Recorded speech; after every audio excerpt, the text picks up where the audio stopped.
근데 이런 거 다 사실 쓸모 없죠. 쓸모 없습니다. 그림이 있는 건 화가가 있는 것이다 라는 말씀 제목으로 하나님의 은혜를 나누도록 하겠습니다. 여러분들에게 문제를 몇 개를 갖고 왔는데 굉장히 쉬운 문제입니다. 금방 맞출 거예요. 지금 떠오르는 화면 있을 건데 이 화면 그림을 한번 보여주세요. 뭐죠? 그죠? 베스킨라빈스죠. 우리가 참 좋아하는 아이스크림 브랜드 중에 하나예요. 베스킨라빈스 중에 아몬드 봉봉과 엄마는 외계인 이거 굉장히 좋아하는데 여러분들도 각자 내가 좋아하는 브랜드가 있을 거예요. 누구는 민초 좋아할 거고 누구는 뭐 초콜릿 좋아할 거고 뭐 많겠죠. 이 베스킨라빈스 로고 안에는 이 아이스크림 집을 상징하는 중요한 숫자가 하나 적혀 있어요. 혹시 그 숫자 보이시나요? 네. 정답은 여기 있습니다. 다음이요. 네, 이렇게 31 이렇게 적혀 있죠. 31가지 종류의 맛이 있다고 해서 이 31의 숫자를 이렇게 보일 듯 말 듯 이 로고에 표시하는 거죠. 또 다른 로고가 있습니다. 여러분 혹시 이 로고 아시나요? 다음이요. 혹시 페덱스라는 로고 아시나요? 이거 혹시 어떤 회사인 것 같나요? 네, 이거는 어떤 운송 회사의 로고예요. 운송 회사의 로고인데 이 로고를 정말 잘 살펴보면 뭐가 보이냐면 화살표 하나가 있어요. 그 화살표 어디 있을까요? 보이시나요? 화살표? 보이시죠? 제가 화살표라고 했을 때 보이셨죠? 자, 화살표 여기 있습니다. 한번 다음 화면이요. 네, 화살표 여기 화살표가 있죠. 운송회사, 글로벌 운송회사라고 해서 페덱스 굉장히 유명한 회사고요. 혹시 이 로고도 혹시 본 적 있나요? 이 다음이요. 다음이요. 터치? 다음이 없어요? 다음 내가 3개를 보내줬는데 다음은 뭐였냐면 그 아마 온라인으로 보는 친구들 이렇게 오른쪽 여기에 올라올 건데 투어 더 프랑스라는 그 로고가 있어요. 이 로고는 어떤 로고냐면 사이클링 대회의 로고인데 나중에 한번 유튜브로 찾아보거나 혹은 인터넷에서 한번 찾아보세요. 투어 더 프랑스라는 이 로고인데 이거는 사이클링 대회 로고인데 그 로고에 사람이 무언가 하는 모습이 있어요. 뭘 할까요? 사이클링 하겠죠. 자전거 타는 모습이 그려져 있습니다. 우리는 처음에 잘 보이지 않았습니다. 31 같은 경우는 잘 보였죠. 31 이렇게. 하지만 제가 이렇게 말해주기 전까지는 눈여겨보지 못했었죠. 베스킨라빈스 BR 그 사이에 31 적혀있는 거 막 이렇게 신경을 안 쓰면 잘 몰라요. 그리고 페덱스라는 그 브랜드의 화살표가 있다라는 거를 말해주기 전까지는 아마 잘 몰랐을 거예요. 어떤 사람은 보이는데 다른 어떤 사람은 보이지 않는다는 거예요. 화살표가 어디 있어? 야 여기 있잖아 하면서 없는데? 안 보이는데? 야 어디 있어? 막 이러면서 싸우다가 누군가가 화살표? 야 여기 있어 라고 했을 때 말해주면 그제서야 오 여기 있네 라고 하게 되는 거죠. 여러분 우리의 세상은 이와 같이 육안으로 내 눈으로 보이는 것과 보이지 않는 것이 공존하고 있어요. 우리가 사는 이 세상에 여러분들이 눈에 보이는 것이 있고 눈에 보이지 않는 것들도 함께 공존하고 있다는 거예요. 하나님은 이 보이지 않는 것을 보도록 할 수 있는 능력을 우리에게 주셨는데 이거를 굉장히 고급 용어로 영안이라고 합니다. 영안, 믿음의 눈이라고 합니다. 육안으로 보는 게 내 육 안으로 보는 게 전부가 아니고 영안으로 세상을 봐야 한다는 이야기가 오늘 이 본문에 나와요. 오늘 본문은 어떤 내용이냐면 이스라엘과 아람 나라의 군대가 전쟁했을 때의 이야기예요. 그 당시 최고의 군사 지도력을 가지고 있었고 최고의 군사력을 가지고 있었던 이 아람군이 이스라엘을 공격했습니다. 그런데 신기하게도 이스라엘을 공격하려고 하면 이 전략이 이스라엘에게 흘러 들어가서 이스라엘이 그 전략을 미리 알아가지고 대비를 하는 거예요. 이거 어떤 자식이야? 어떤 새끼가 이거 우리 비밀을 전략을 노출하는 거야? 막 생각했습니다. 그런데 알아보니까 어떤 일이 벌어졌었냐면 선지자였었던 이스라엘의 선지자였었던 엘리사가 아람군의 전략을 이스라엘 군에게 알려주는 거예요. 하나님이 이 엘리사를 통해서 아람군이 이렇게 할 거야. 야 아람군이 저 산에서 이렇게 내려와가지고 저렇게 칠 거야. 밤에 칠 거야. 이거를 엘리사가 알게 되고 그거를 이스라엘에게 얘기하는 거죠. 아람군이 겁나 화가 났습니다. 뭘 전략을 짜는 족족 다 이스라엘이 방어를 하고 알아내니까. 그래서 이 아람군이 너무 화가 나가지고 이스라엘의 군대를 공격하는 게 아니라 누구를 공격하냐면 선지자 엘리사를 죽여야겠다, 선지자 엘리사를 공격해서 없애버려야 되겠다 라고 생각해서 전략을 바꿔버립니다. 그래서 그가 어디 있는지, 이 엘리사가 어디 있는지 알아내서 밤사이에 엘리사가 있는 그 진영을 둘러싸게 돼요.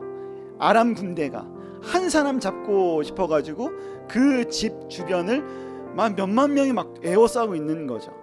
밤이 지나고 나서 아침이 되니까 엘리사의 사관이었었던, 엘리사의 종이었었던 한 사람이 밖으로 나갔는데 깜짝 놀랐습니다. 왜 깜짝 놀랐냐면 아까 얘기했잖아요. 아람 군대가 이 엘리사가 있었던 그 진영을 둘러싸고 있는 모습을 이 엘리사의 사관, 엘리사의 종이 보게 되는 거예요. 그래서 너무 깜짝 놀라서 엘리사에게 막 찾아갑니다. 찾아가서 이렇게 얘기해요. 오늘 본문 말씀 열왕기하 6장 15절의 말씀이에요. 그의 사환이 엘리사에게 말하되, 사환이 놀라서 엘리사에게 말하는 거예요. 아, 내 주여, 우리가 어찌하리까 하니까 엘리사가 대답합니다. 뭐라고 대답하냐면 두려워하지 말라, 우리가 함께한 자가 그들과 함께한 자보다 많으니라 하고, 엘리사가 놀란 사환은 오히려 위로하고 달래고 있어요. 우쭈쭈 하고 있어요. 그리고 하는 말이 뭐였었냐면 두려워하지 마, 저들이 우리 둘러쌌지, 그것보다 더 많은 수가 나를 지키는 이가, 우리를 지키는 이가 그보다 더 많을 거야 라고 이야기하는 거죠.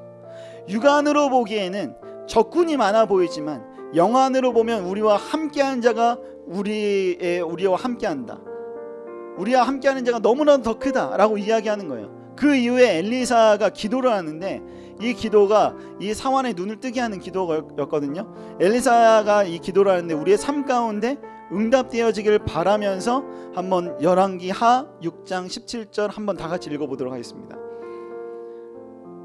나왔죠? 다 같이 읽겠습니다. 시작. 그의 눈을 열어서 보게 하옵소서 하니 여호와께서 그 청년의 눈을 여심해 그가 보니 불말과 불병거가 산에 엘리사를 둘렀더라.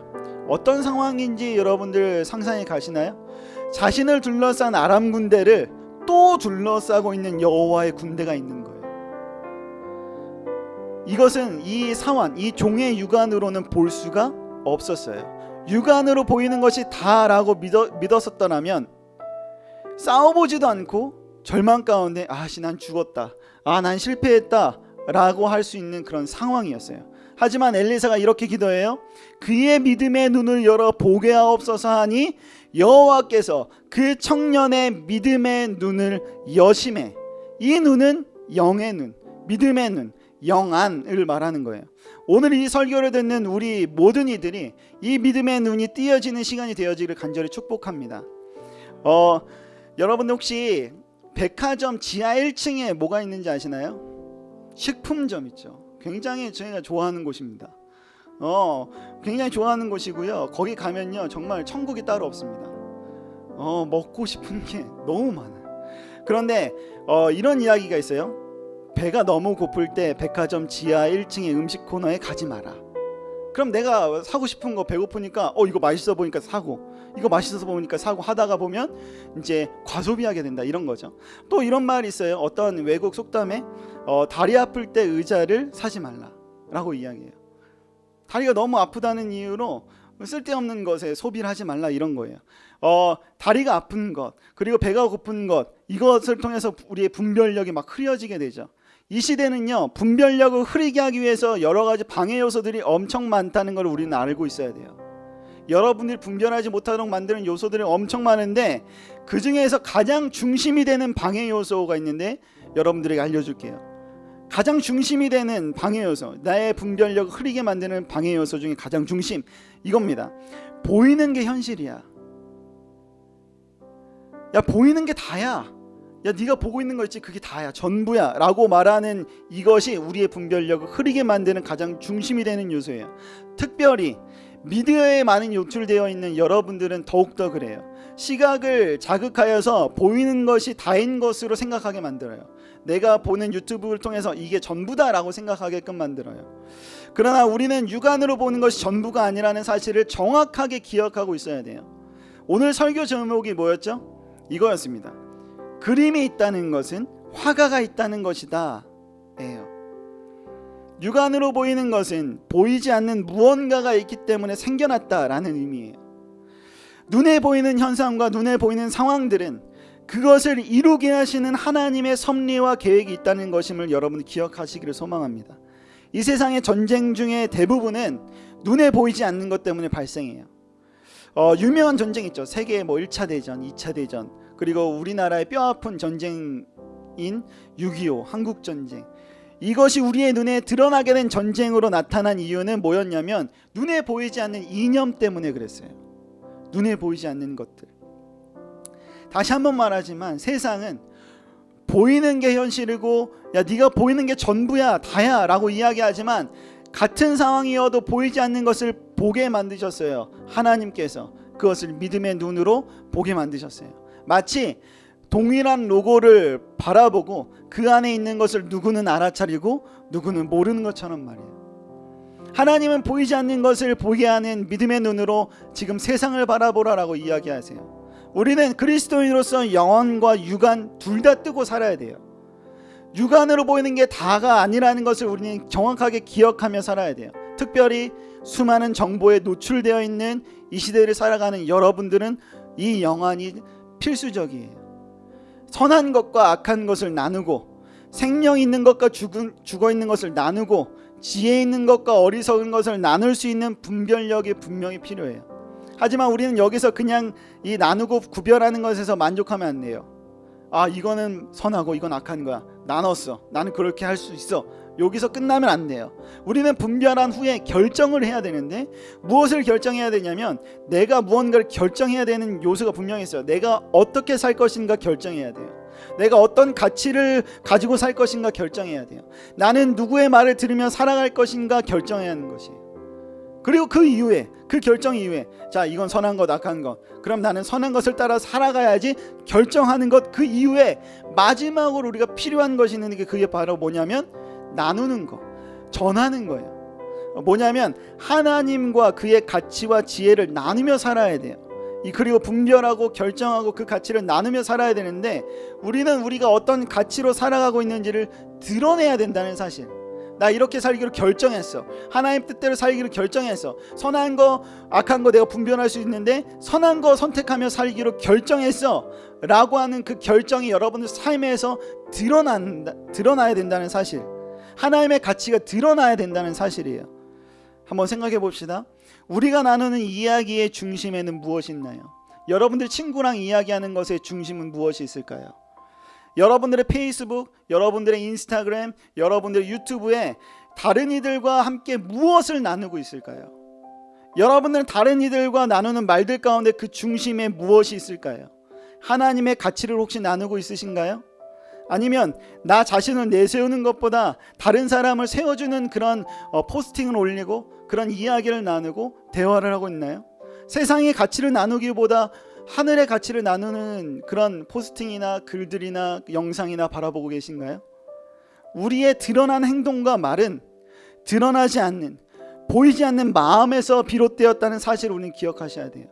우리의 눈을 열어 하나님을 바라보며 그리고 그것이 눈에 보이며 살아가는 하나님의 사람이 되어지기를 여러분들 간절히 소망합니다. 그 마음으로 여러분들 보이지 않는 세계, 보이지 않는 것이 분명히 있고 그것을 여러분들 볼 수 있도록 하나님께서 능력 허락해 주셨다는 사실을 기억하시길 소망합니다.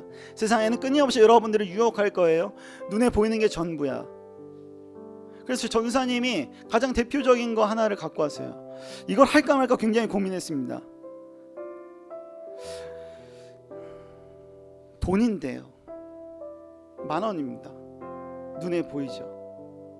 우리는 세상에 살아갈 때 돈의 가치에 굉장히 민감해하면서 살아갑니다. 근데 이런 거 다 사실 쓸모없죠. 쓸모없습니다. 쓸모없어요. 네. 아까 이렇게 생각하실 수 있죠. 그런데 이 돈이요.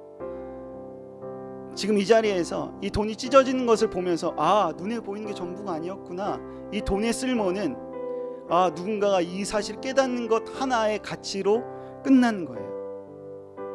눈에 보이는 거에 매달려 살아가면 찢어졌을 때 아우 아까워 살 수 있지만, 눈에 보이지 않는 것을 추구하면서 그것을 바라보며 살아갈 때 이건 그냥 하나의 종이와 돈에 불과한 것뿐이에요. 여러분들의 인생의 중심에 무엇이 사로잡혀 있으십니까? 눈에 보이는 성적과 눈에 보이는 친구의 관계들과 눈에 보이는 가정과 여러 가지 눈에 보이는 것들 가득 차 있나요? 눈에 보이지 않는 것들이 여러분의 삶의 가장 중심에 있기를 소망합니다. 여러분들의 삶을 움직이는 것은 눈에 보이는 것이 아니요 눈에 보이지 않는 것이라는 사실, 하나님이 여러분들과 함께하고 있다는 사실을 믿음으로 사는 것. 비록 이 엘리사의 주변에 진영에 아람 군대가 수만 명이 에워쌀지라도 엘리사가 바라보았었던 것은 그 아람 군대가 아니라 영안으로, 믿음의 눈으로 바라보았을 때 그 아람 군대를 둘러싸고 있는 하나님의 군대였다는 사실을 여러분 기억하시고, 여러분들의 어려운 상황과 힘든 여건 가운데서, 상황 가운데서 그 상황을 둘러싸고 있는 하나님의 놀라운 능력이 있다는 사실을 기억하며 살아가기를, 그래서 늘 승리할 수밖에 없다는 사실을 기억하며 살아가기를 간절히 소망합니다. 그림이 있는 건 화가 있다는 것입니다. 다 같이 기도하도록 하겠습니다.